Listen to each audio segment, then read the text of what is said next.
are now staring down the barrel of a crisis. This is the plan.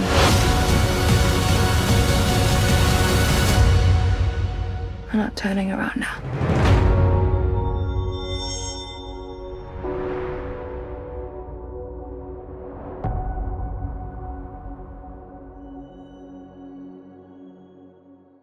Lee, good morning.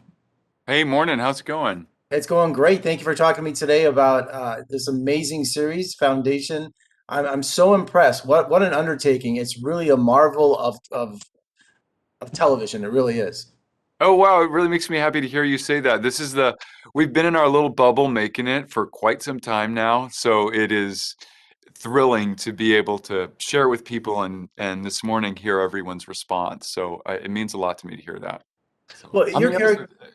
Oh, go ahead.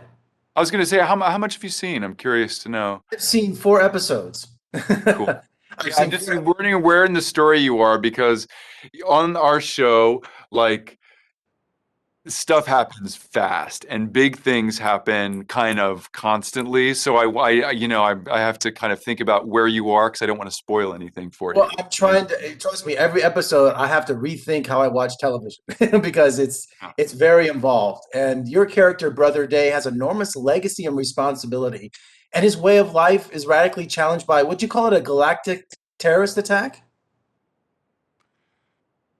Well, I don't want to say too much. Yeah, I guess you could call it that. I think he believes it to be that. But stay tuned. I'm gonna shut my mouth about that. He responds to an event that happens in the first episode. That is, but really, I think the thing that happens in the first episode is that he looks in the eyes of Harry Seldon, and he sees an inevitability that is coming his way, and that shakes him in a way that Well, is irretrievable. You know. right. Well, Brother Day, he feels he can control his fate, but logic and math say otherwise. I mean, what do they call it? Psychohistory? Psychohistory. Right. So Harry Seldon is a mathematician who predicts with mathematical certainty that my empire is going to fall and sets about to establish a foundation for mankind to build themselves up from the dark ages that follow.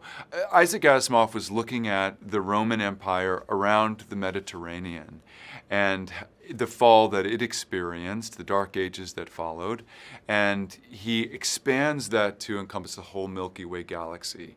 This kind of like speculative fiction about humans, where they go when they go off planet in the distant future, is very, very interesting to me, and one of the reasons I absolutely wanted to be a part of this project. I think the show is about change.